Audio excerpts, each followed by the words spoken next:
A jaw-dropping verdict in the murder retrial of Karen Reed that's gripped the country and divided a community. Reed, throughout maintaining her innocence, steadfastly denying that she had anything to do with the death of her boyfriend, a Boston police officer. ABC's Matt Gutman has been following the case throughout and joins us now from Dedham, Massachusetts. Juju, all day, Karen Reed supporters had been flocking the courthouse wearing their trademark pink, Karen Reed's favorite color. They had been on the steps here. They were on side streets. There was a police barricade that was eventually removed to allow them to get even closer because there were so many hundreds of people here. And many of them were watching the live feed from inside the courthouse. And when they heard those words, "not guilty," there was this collective roar from the crowd. But there was an even louder roar when Karen Reed came down those courthouse steps and addressed the crowd almost like a rock star, almost like the Beatles had come back. I don't think I've ever seen anything quite like that. Murder in the second degree. What say you? Is the defendant at the bar guilty or not guilty? Not guilty. Not guilty. Karen Reed not guilty of murder. Her supporters' cheers heard all the way inside the courtroom as that verdict was read. What say you, Mr. Foreman? Right now you can hear the cheers of the crowd right there. Alan Jackson, Karen Reed in that light blue suit emerging from the courthouse.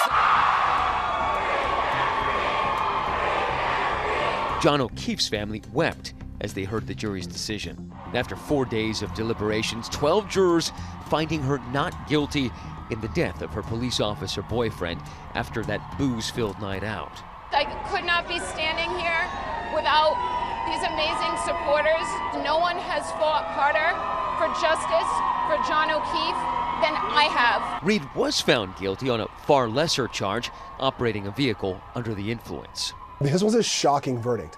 I think people thought there might have been some mixed version of guilty and not guilty, but to walk away with only a guilty of OUI and 1 year of probation, that's something that many could not have anticipated. Nearly a year after her first trial ended in a hung jury, Karen Reed walks away from that courthouse. Thank you to my supporters. They pulled us through on their backs. Thank you. After countless witnesses, experts, and court exhibits, it all came down to one big question: whether Reed hit John O'Keefe with her SUV and left him to die in a blizzard. We've been following the Karen Reed saga for years, from the first trial now to the verdict here, and it's been an absolute media circus of people finding something about this case to gravitate towards, finding something that was reasonable doubt, a reason to believe there might have been a cover-up. The case has been an obsession for people everywhere, sending many on social media into a frenzy. There's way too many coincidences in this investigation to find guilt. There is no doubt what happened that night. There is no doubt who did it. Throughout that retrial, prosecutors painted a picture of a vicious Karen Reed, who in a fit of anger, they say, killed O'Keefe. She was drunk, she hit him, and she left him to die. Reed's defense, in turn, maintained that she's an innocent woman who'd been framed. There was no collision. There was no collision. There was no collision. It all started on a Friday night in January 2022. Reed and O'Keefe drinking with friends at a local bar. Later that night, Reed says she last saw O'Keefe after dropping him off at an after-party at a fellow Boston police officer's home. She says she awoke in the middle of the night and he still wasn't home. I called a few of his buddies, their wives. I spoke to Reed in 2023. She said she'd called around, but no one had seen O'Keefe. So she went looking for him. Now I have an immense sense of dread, like a fright in me that I have not experienced before. Reed meets up with some of John's friends, and they all return to the house where the after party was, and then she spots him in the snow. His eyes were shut, and he had spots of blood in different areas on his face, and he was still, not stiff, but still. O'Keefe is soon declared dead, but the investigation is about to explode as investigators find pieces of a taillight that they say are from Reed's car at the crime scene, alleging they broke off after she hit him with her SUV. I was talking to my best friend on the phone, and I said, there's a lot of cops circling, and I said, I think I'm gonna get arrested. Karen Reid is arrested, and then arrested again, as seen in this police footage in A Body in the Snow, the trial of Karen Reid on Max. Vehicular homicide and leaving the scene caused death and bodily injury. I don't even have underwear. Can I put pants on? Reid was later charged with second-degree murder, manslaughter, and leaving the scene, and pleaded not guilty. Would you say that you were angry with John that night? Yes. Could you have been angry enough and slightly drunk because he had annoyed you that in the fit of rage you just backed up and Never. tried to tap him? I would Not never. to try to kill him, but try to Tap him with my 6,000-pound full-size SUV. To hit John's body with my car. No. In the months leading up to that first trial, Reid's defense team arguing in hearings and filings a stunning new theory that the injuries on O'Keefe's body were not consistent with him being hit by a car. They claimed that she was framed. There are people in that house that are actually responsible for his death and who murdered him. What do you think actually happened that night? Unfortunately, I don't think anybody's ever gonna know. The only thing that I know definitively is Karen and John went to Fairview as a couple, and one left and one did not. Ronnie Stanislaw was one of the 12 jurors in that first trial and a trained paramedic in Boston. Was there one piece of evidence that you thought was the most important? It's the damage to the vehicle and the injuries that were sustained by John O'Keefe. To me, it was not consistent with the damage to the vehicle. In my experience and what I've seen before as a medical provider. The prosecution insisting that no one at the party had anything to do with O'Keefe's death, and they denied that Reid was being framed.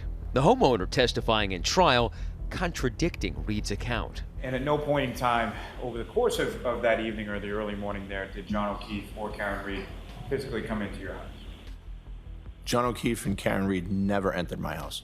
The defense questioning the lead investigator, State Trooper Michael Proctor, on the stand in an attempt to discredit the investigation, asking him to read aloud derogatory texts he sent about Reid. She's a whack job. Yes, she's a babe. Weird Fall River accent, though. No ass. What, if any, impact did that have as far as your investigation was concerned regarding this? These juvenile, unprofessional comments have zero impact on the facts and the evidence and the integrity of this investigation.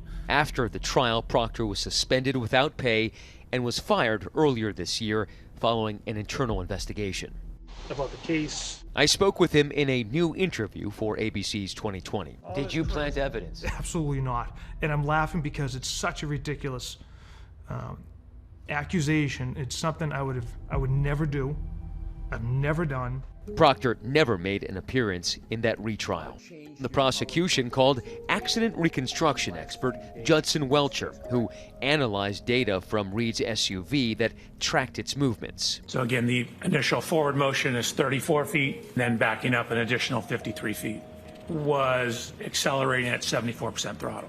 He also did his own reconstruction of what he believed could have happened the night O'Keefe died. Let's have the car drive into me. I did this at very low speeds. This is from a camera that we have pointing down at it. This is the speed. You'll see it's only about a 2-mile-an-hour impact. But even a 2-mile-an-hour impact redirects me back and causes me to rotate and take a step. The defense, on the other hand, raising doubt about how O'Keefe sustained his injuries. Can you determine that those are from a dog? I believe they are, yes. The defense's own accident recreation experts testifying that O'Keefe may not have been struck with the vehicle at all. My opinion is that the evidence is inconsistent with Mr. O'Keefe being struck on the right arm by the SUV. But the trial wasn't just technical. John O'Keefe's mother, Peggy O'Keefe, taking the stand for the first time, bearing her grief to the jury. So then they brought us down to the room where my son was.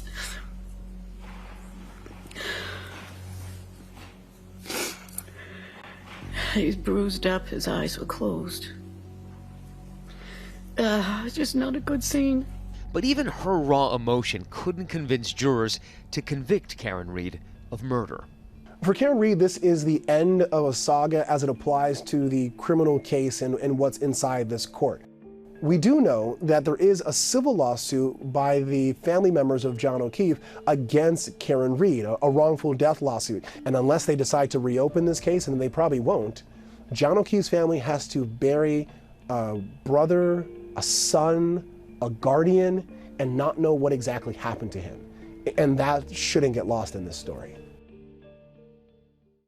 Our thanks to Matt. For much more on this case, watch the special edition of 2020, Karen Read, The Verdict, now streaming on Hulu.